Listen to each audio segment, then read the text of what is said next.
Go to the code. Yeah. Now, next compound. I'll wipe out the board. I clear the board. Now see here.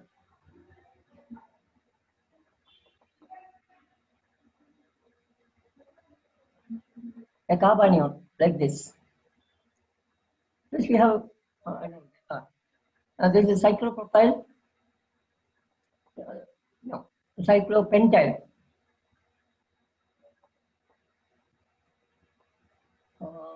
What is that? Cyclopentadiene. Cyclopentadiene carbanion. Okay, you can resonate. You can resonate this.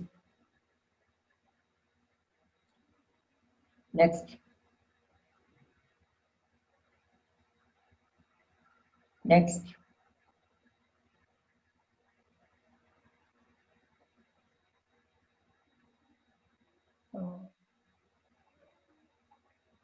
Yes.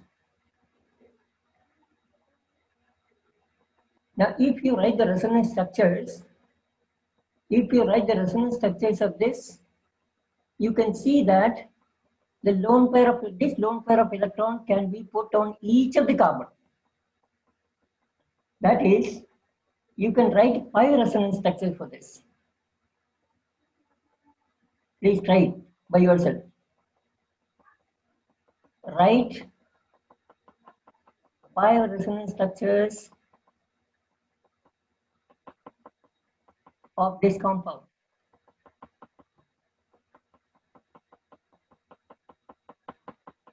You have to do it. You do it yourself. Okay, this is a very stable anion, cyclopentadiene anion. This is called cyclopentadienyl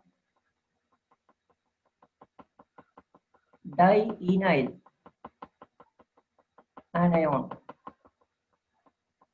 Okay, so that is. Now look at the stability of these ones. See here, R, C triple bond C minus. This is more stable than R, C double bond C minus. So the R2.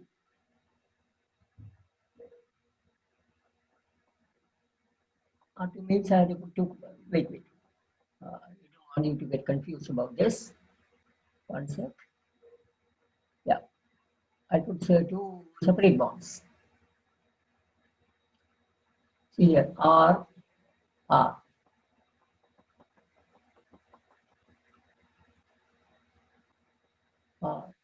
dash C minus, CH minus, yes. It is more stable than R, C.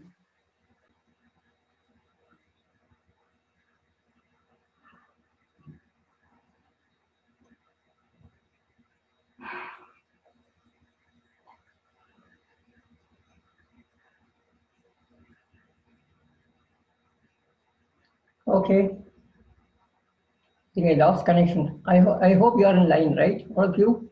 Yeah, that's good. So I'll repeat. R, C triple bond C minus. This is an acetylide anion. Acetylide anion. Sorry, it's reverse.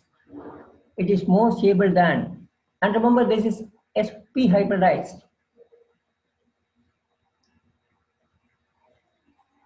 More stabilized than C double bond C, H negative, and R. It is more stable than R, C, R, and CH2 minus.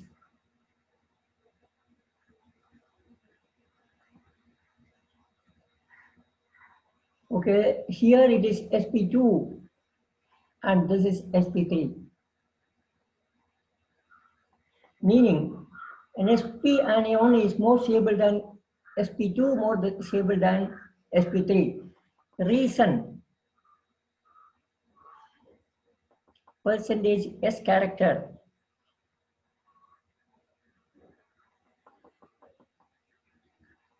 Here it is 50%. 50% S character.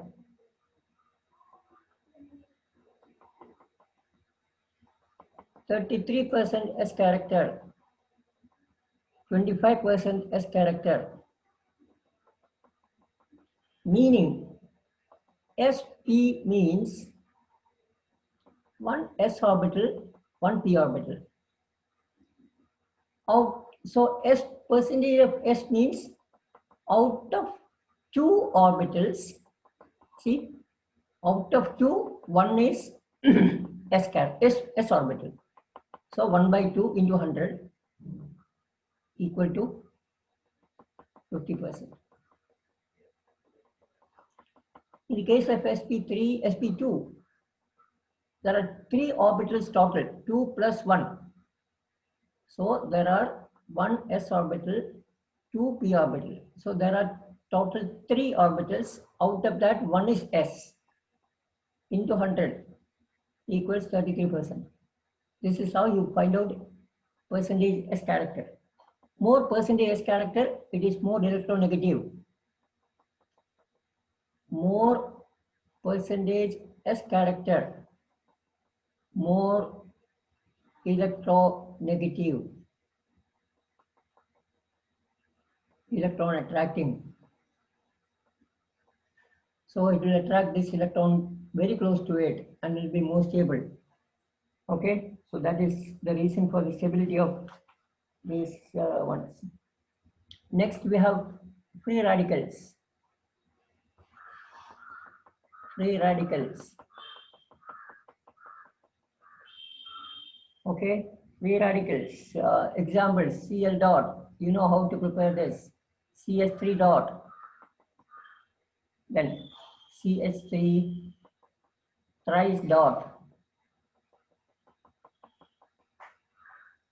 And benzyl radical.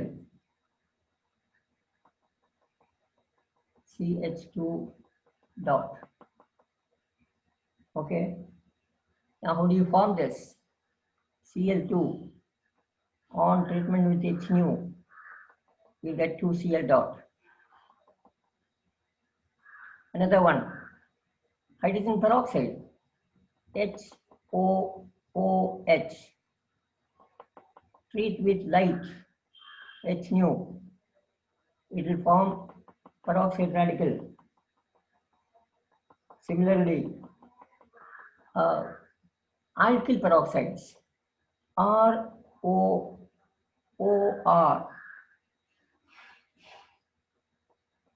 in presence of light, it form OR dot. Okay, so this is one method. Another method by heat. Heat certain compounds like azomethane. See here, CH3, double bond N, CH3. Heat it. What happens is, see here, this is how you show radical formation, homolytic bond fission.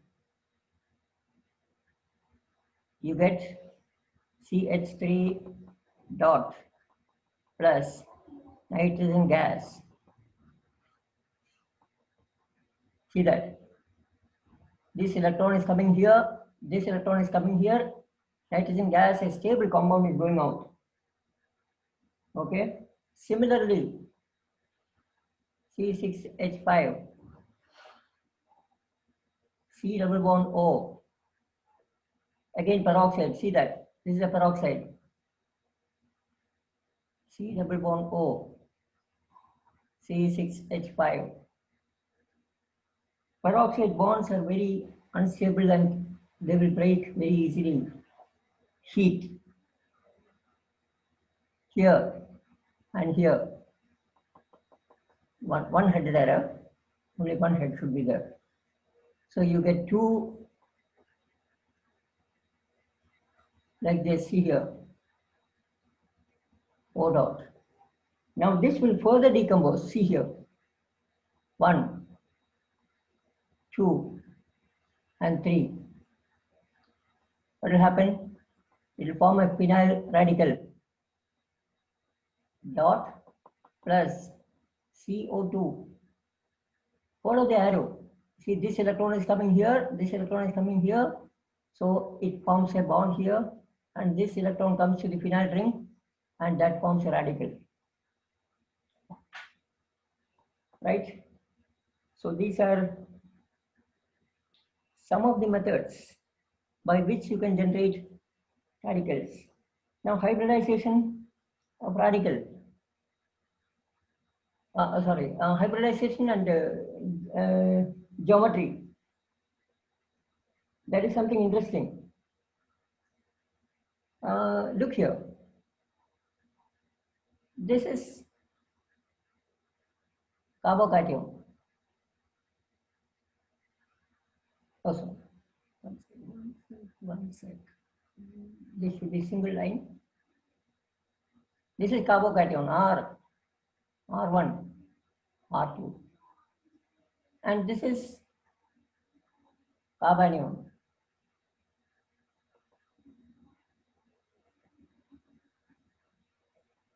This is carbanion. This is tetrahedral. And this is square planar. Trigonal planar. Trigonal planar. Now tell me, what will be the geometry of a radical? Radical means you have one electron. What will be the geometry? What will be the hybridization?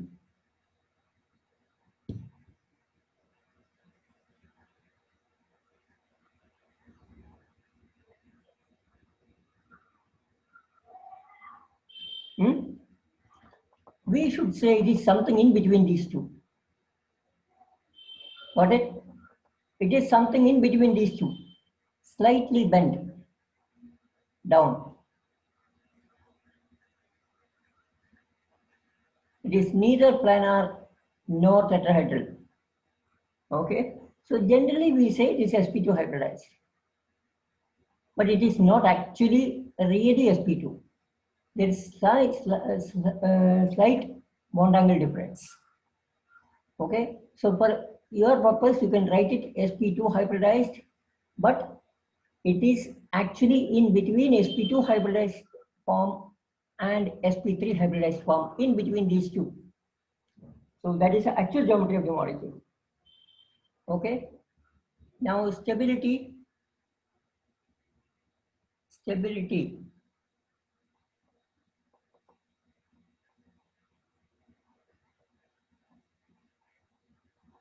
Now T-butyl radical is more stable. T-butyl radical is more stable than isopropyl radical.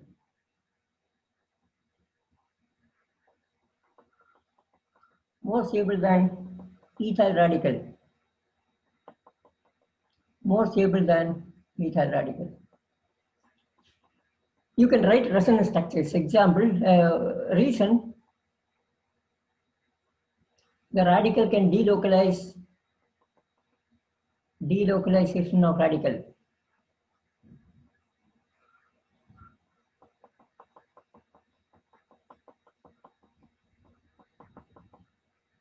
By what?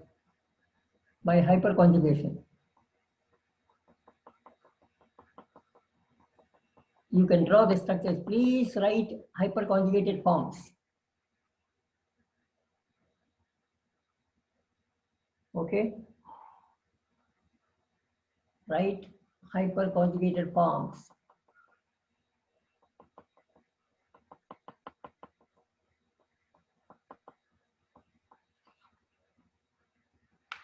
Okay. Okay, that's it. Now similarly, look at this radical, CH2, CH, CH2. This also you can delocalize like this. See here. Look the way you delocalize it.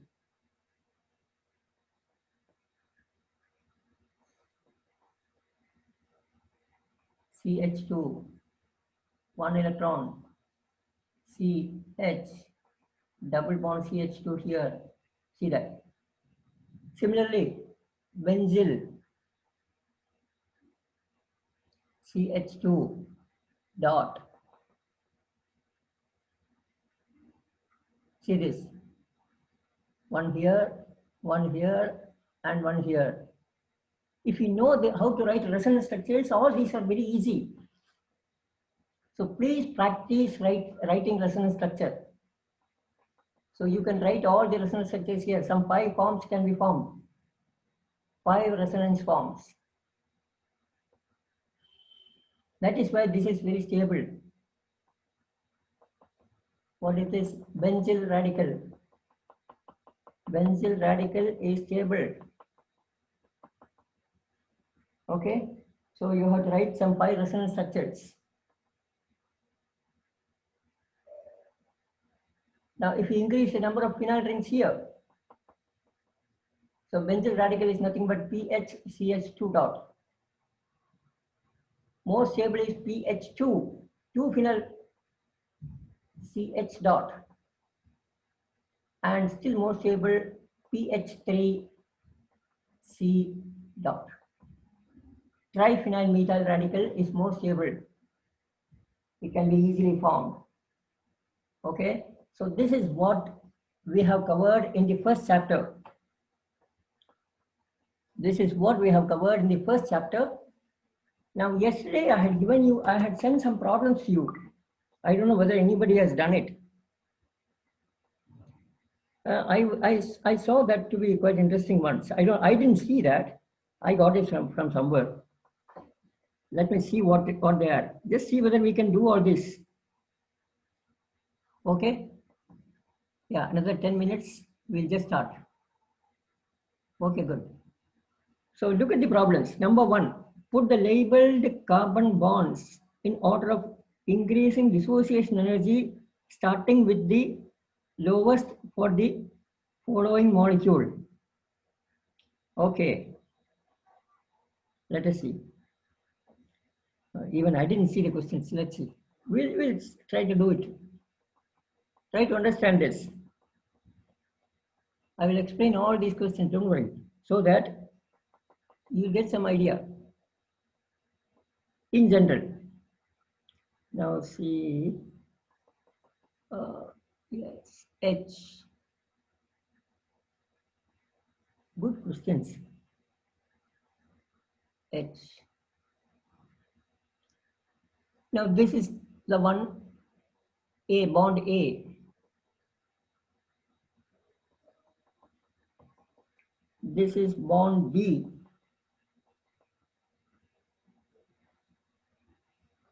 And here is bond C. And here is bond D. Okay. So put the label CH bond in the order of increasing bond dissociation energy, starting with the lowest. Starting with the lowest for the following molecule. So in the order of increasing bond dissociation energy. Order of increasing bond dissociation energy.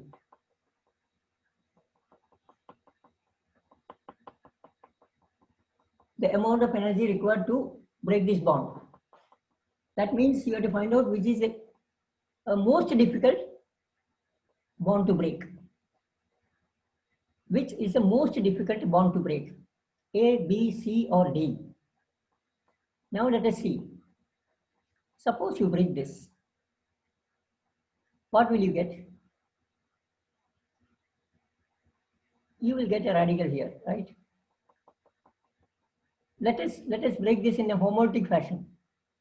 One will go here, one will go here. What will you get? You'll get a radical. And that radical can be stabilized by resonance from here. Just now we studied it. So this is relatively easy to break because the resulting radical is stable. Resulting radical is stable. Suppose you are breaking it in a heterolytic fashion, then this has to form the anion minus. Okay?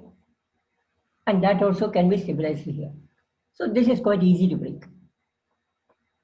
Now let us break this one. Now see here, one electron here, one electron here.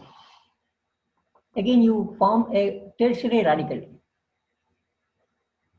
You form a tertiary radical. Okay?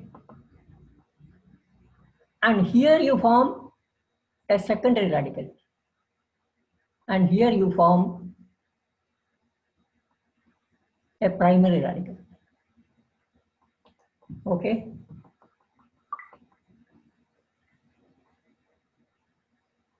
Now, which is the most stabilized one? That is the easiest to break. Okay? So now, see here, this is the most easiest to break. Tertiary is more easy to break than a secondary, than an allyl, than this. Okay? So D requires the least energy, then comes B, then comes, in fact, B and A are almost equal. We can say they're almost equal, but we'll put it this way. A and then C. So this requires maximum energy to break. This requires maximum energy to break. Okay. Now next one, what is the hybridization of the indicated carbon atom in the following molecule? Oh, simple ones. I think I got this question paper yesterday only from some website. So without looking at it, I just copied and now what is hybridization of this carbon? That is a question. Remember, it is indicated carbon in the following molecule. One sec, what is that? Is it a dot over there? Yes. Yeah. Now there is a dot here. That means it's a radical. This is a radical. So it is a tertiary carbocation. Sorry, a tertiary radical. Now see here, this can generate, this can resonate and can form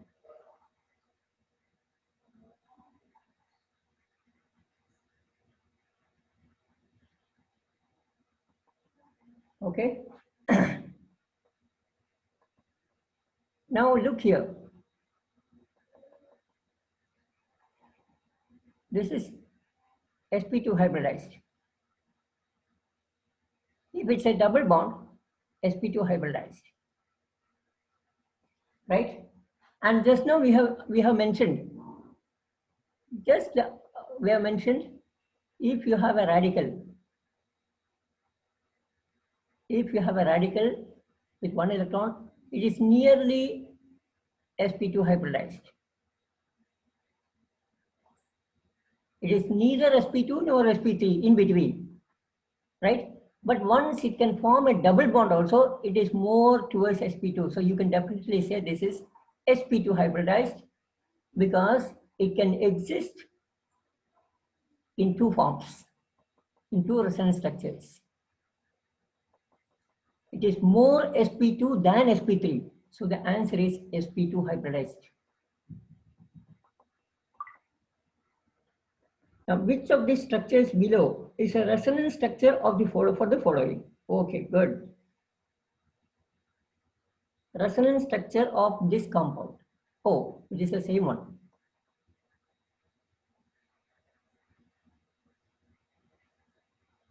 Which of the following is a resonance structure of this? Yeah, this should. Do you have this structure in your answer? Check that.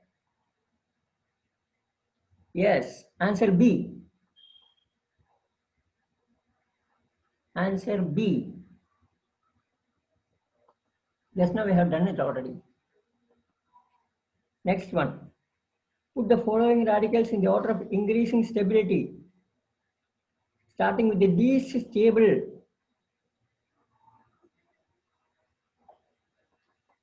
By the way, have any one of you done this? ആരെങ്കിലും ഒന്ന് ചെയ്തു നോക്കിയോ?